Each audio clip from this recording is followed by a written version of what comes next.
কালকে দুপুর থেকে বৃষ্টি শুরু হয়েছে, রাত্রেবার আবার হয়নি, আবার আজকে ভোর রাত্রি থেকে বৃষ্টি হয়েছে। এখন বৃষ্টি হচ্ছিল, বর্ষাকাল চলে এলো। আর দেখো আমাদের রাজকুমার কি অবস্থা, বাইকের উপরে শুয়ে আছে।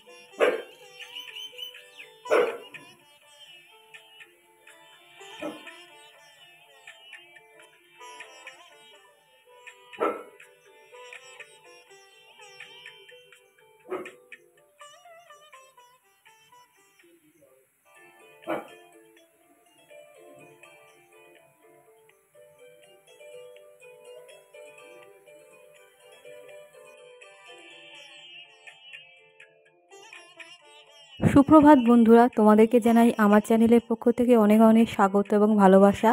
তো সকালবেলা থেকে ব্লগটা শুরু করলাম। তো ঘুম থেকে উঠে একটুখানি পায়চারি করে এলাম। দেখলে তো কেমন দেখালাম যে আমাদের রাজকুমার কীরকম বাইকের উপর ঘুমোচ্ছে। আর বাঘার অবস্থা দেখো, ওকে বললাম সরে যেতে, ও সরেও গেল। আর তারপরে আমি ঝাড়টা দিয়ে দিচ্ছি। সকালবেলা মেয়েদের তো প্রথম কাজ হচ্ছে ঝাড় দেওয়া, সে তাতে আমিও বাদ যাই কেন, এই ঝাড়গুলো দিয়ে দিলাম। তবে বড় ঘরটা ঝাড় দিয়েছি, আর সকালবেলা আগে তো ছোটো ঘরটা ঝাড় দিই। গোপালকে ওঠানো হয়ে গেছে। আমি বিভিন্নভাবে একটা জায়গায় বারবার ঝাড় দিই, কারণ ধুলো ওইদিকে সরে আসছে। তো তারপরে ঘরটা ঝাড় দিয়ে চলে এলাম সিঁড়িটা ঝাড় দিতে। সিঁড়িটা ঝাড় দিয়ে দিচ্ছি কারণ এই ধুলো বালি একটু পড়ে। আর বাঘার লোম খুব একটা এখন হয় না, ওর লোম এখন খুব একটা ওঠে না, ওই জন্য রক্ষে।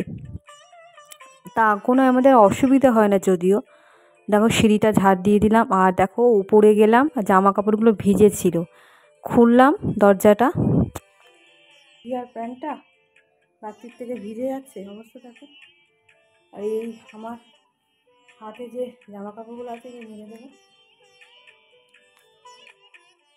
গতকাল ও জামা কাপড়গুলো কী করেছে, মেলে দিয়েছে উপরে, কিন্তু আমাকে বলেনি। তারপরে আমি যখন আজকে এই সকালবেলা দরজা খুললাম, তারপরে দেখলাম যে বৃষ্টিতে পুরো গেঞ্জি আর প্যান্টটা ভিজে গেছে, কারণ সারা রাত ধরে বৃষ্টি হয়েছে। তো ওইটা মেলা থাক, আর এইতে জামা কাপড়গুলো মেলে দিলাম। লক্ষ্য রাখতে হবে যাতে বৃষ্টি না আসে, কারণ এখন তো মেঘের কোনো ভরসা নেই, বর্ষাকাল। আর এই দেখো এই কোণার দিকে জবা গাছটা আছে, সে হলুদ জবা তোমাদেরকে দেখিয়েছিলাম। এই গাছ খালি বেড়ে যাচ্ছে কিন্তু ফুল হচ্ছে না, এটার একটা ব্যবস্থা করতে হবে। তারপরে না এইখানটা ঝাড় দেওয়া হয়নি, তলার দিকটা, এটা একটা ভালো করে ঝাড় দিয়ে দিলাম, কারণ উপরে ছাদে চলে গিয়েছিলাম, গেটের মুখটা ঝাড় দেওয়া হয়নি। আর প্রতিদিন সকালবেলা আমি তো জল দিয়ে পোটটা ধুই, জলও ঢেলে দিতে হবে পোটে। কদিন আগে ভাই হচ্ছে আমার মাসির বাড়ি গিয়েছিল, গ্রামের দিকে মাসির বাড়ি, তোমাকে দেখিয়েছি। ওদের অনেক রকম চাষবাস করে, তো সেরকম চাষবাস এখন খুব একটা করেনি, কিন্তু কুমড়ো হয়েছিল। তো কিছুটা কুমড়ো আমার জন্য দিয়েছিল আমাকে, তা মা পাঠিয়ে দিয়েছে।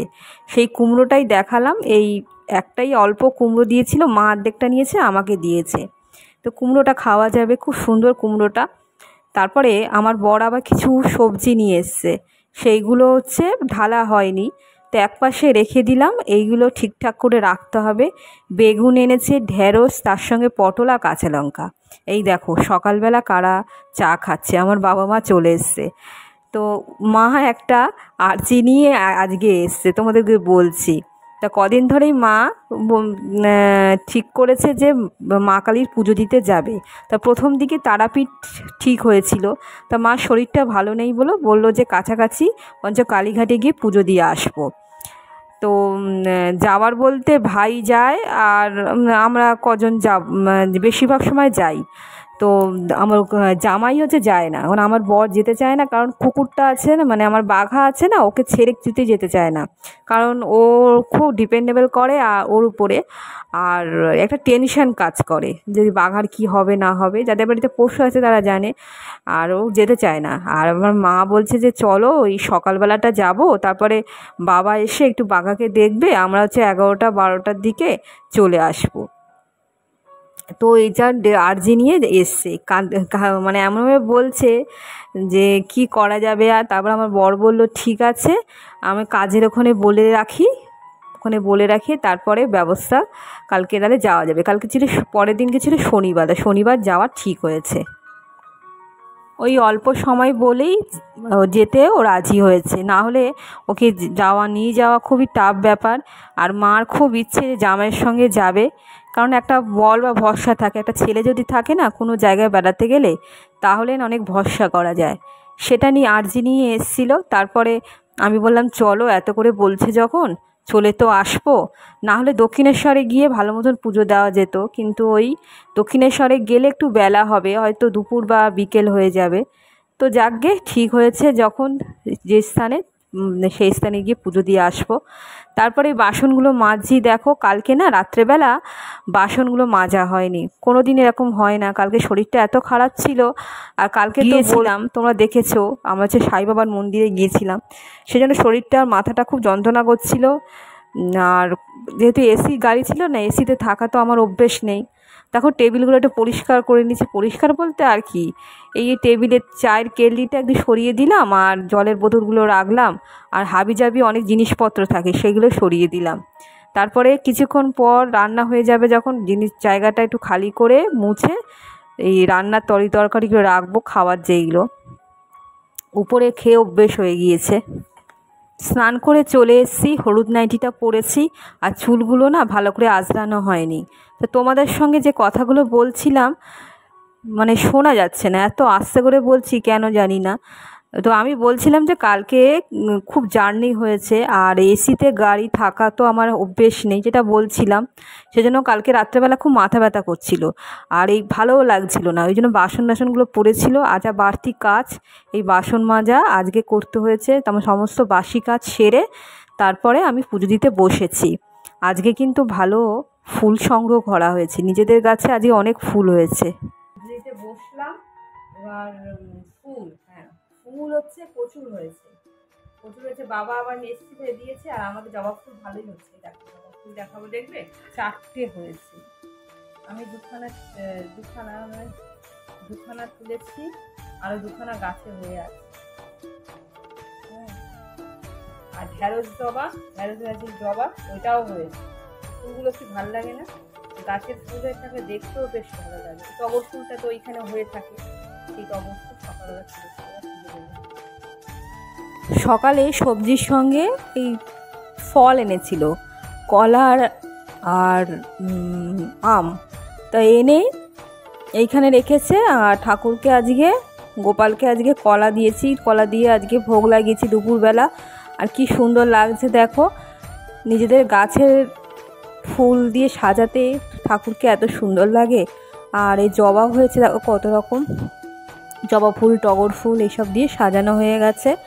তো আজকের মতো পুজো দিয়ে দিলাম, বেশ ভালো লাগছে ঠাকুরকে। আর চুপচাপ মানে বসে বসে দেখি আমি, এত ভালো লাগে ঠাকুর পুজো দিতে। তারপরে চলে এলাম রান্নাঘরে, সবজি কাটছি। আজকে আমার ফেভারিট সব থেকে মুসুর ডাল দিয়ে পুঁই শাক দিয়ে চচ্চড়ি। তোমার মাছ মাংস ফেলে আগে মনে হয় এইটাই খাই। আর তারপরে এটা সেদ্ধ করে নিয়ে পেঁয়াজ ফোড়ন দিয়েছি, 5 ফোড়ন, তারপরে জিরে ফোড়ন, শুকনো লঙ্কা ফোড়ন দিয়েছি, দিয়ে ডালটা ঢেলে দেবো। আমরা ভাবিনি বাবা কোথায় বাগানের দিকে যাচ্ছে, কলা গাছগুলো না বেশি বড় হয়ে গেছে, সব জানলায় চলে আসছে, বর্ষাকাল না, ওই জন্য কেটে দেবে বলেছে। দেখো বন্ধুরা, ডাটা দিয়ে মুসুর ডাল করলাম, আমার এইসব খেতে খুব ভালো লাগে, মানে এই দিয়েই যেন মনে হচ্ছে খেয়ে দিই। আমি মনে হচ্ছে এইগুলো হয়ে গেলে আমার খাওয়া হয়ে যায়, আপনার খেতে ভালো লাগে না, ওই জন্যই করা। আরো কেন ওই জানলার দিকে তো আরো বেশি হয়েছে, ওই জানলা নেই, বড় ঘরের জানলা। কলা পাতা একটু রেখে দাও না গো, খাওয়া যাবে, দাও নিয়ে চলে আসো। কলা পাতা খেতে খুব ভালো লাগে, শুকিয়ে যাবে না, দাও তো, কলা পাতা খেতে ভালো লাগে। আর বাসনটা একটু কম হয় কলা পাতায় খেলে, থালা মাজতে হয় না, যেহেতু কলা গাছ আছে না, কোনো অসুবিধা হয় না। কলা পাতায় মনে হলে কলা পাতা কেটে কলা পাতায় খাওয়া যাবে, কলা পাতা খাওয়া স্বাস্থ্যের পক্ষে ভালো। আর কি গাছ কাটবে ওইদিকে? ডালের সঙ্গে পটলগুলো ভেজে নিলাম, কারণ ডাল হলে একটু ভাজা করতে হয়। আর জানো তো, ওই মুসুর ডাল দিয়ে তোমাদের বলছি, পুঁই শাক দিয়ে যে চচ্চড়িটা এত ভালো হয়েছিল না, তা আমি ভেবেছিলাম দুপুরবেলা তো খেলাম, আমার বর না আর যেটুকু ছিল সেটুকু সব খেয়ে নিয়েছে, ওই দিয়েই ভাত খেয়ে নিয়েছে, এত সুন্দর হয়েছিল। তারপরে দেখো ডিম কষা করব, পেঁয়াজ, তারপরে রসুন, একটু আদা, সামান্য সামান্য করে সব মশলা দিয়ে দিচ্ছি, লঙ্কা গুঁড়ো, তারপরে একটু জিরে গুঁড়ো, হলুদ, যেগুলো লাগে সে সমস্ত কিছু দিয়ে এটা পেস্ট করে নেব। তারপরে ডিমগুলো ভেজে নিচ্ছি, ভেজে নিয়ে তারপরে এই মশলাটা দিয়ে ভালো করে কষিয়ে হয়ে যাবে ডিমের কারি, কাই কাই টাইপের করব। আর টমেটোটা না, এই পেঁয়াজগুলো একটুখানি কুচোনো ছিল, সেটা হচ্ছে দিয়ে দিয়েছি, এই মশলাটা দিয়ে দিলাম। আর টমেটোটা আজকে বাটিনি, টমেটোটা আজকে এরকম এর মধ্যে দিয়ে দিলাম, নুন দিয়ে ভালো করে কষিয়েছি। আর খেতে খুব সুন্দর হয়েছিল, ঝোল একদম হবে না, ভালো করে না কষালে, সময় না দিলে এটা আবার খেতে ভালো হবে না, মশলা ভালো করে না কষালে সেটা টেস্ট হয় না। এই দেখো ডিম কষা আজকে করছি। আর ডিম খেতে আমার সব খুব ভালো লাগে। খাওয়ার সময় আমরা একসঙ্গে খেতে বসি, তখন কি করে বলো তো, ও আমার জন্য একটুখানি ডিম অন্তত রেখে দেয়, জানে আমি খেতে ভালোবাসি, ডিমটা বেশি রাখে। আর মাংস তো আমার প্রিয় নয়, মাংস ওই নামমাত্র খাই, খুব একটা খেতে ভালোবাসি না। আর মাছটা খেতে খুব ভালোবাসি। আর ডিম রাত্রেবেলা একটুখানি যদি মনে হয়, একটু ডিমে অমলেট করে খেয়ে নিই। এই দেখো টেবিলের মধ্যে খাবারগুলো নিয়ে এলাম। আজকে তো দুপুরবেলা যে সমস্ত রান্না করলাম, পটল ভাজা, তারপর হচ্ছে ডিম কষা, তারপরে ডাল চচ্চড়ি ছাড়াও কিছু তরকারি অন্তত ছিল।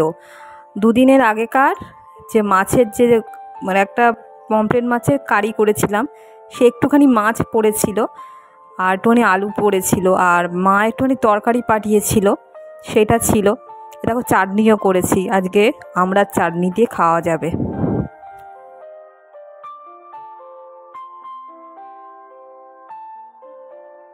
কেমন হয়েছে? ভালো লাগছে না? কেমন খাচ্ছে দেখো, কি বলতো, সুপুরি। আরে দেখবি আয়, কি শব্দ হচ্ছিল। এই 4টে বাজে চললো, আমার বর খেতে বসেছে। ও এই তো সাঁতার কাটছে। খাওয়া দাওয়া করে তলায় ছিলাম, তার দেখলাম একটা শব্দ হচ্ছে, কি শব্দ বলো তো, মাছ ধরছে। তো এই জন্য একজন সাঁতার কেটে কেটে ওই জাল দিয়ে মাছ ধরছে, আর আমি উপরে চলে এসেছি, আমি আর বাঘা দেখবো বলে। দেখো আমাদের বাড়ির চারপাশটা দেখে মনে হয় না কি গ্রামগঞ্জে আমরা থাকি, কি সুন্দর কলা গাছের ফাঁক দিয়ে দেখা যাচ্ছে।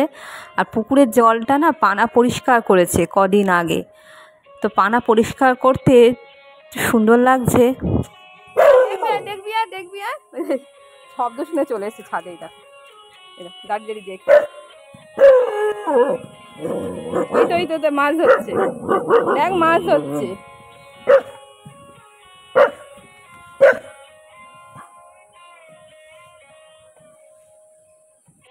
বন্ধুরা, ভিডিওটা এই পর্যন্ত রাখলাম, দেখা হবে অন্য সময় অন্য একটা ভিডিও নিয়ে। চলো বন্ধুরা, টাটা।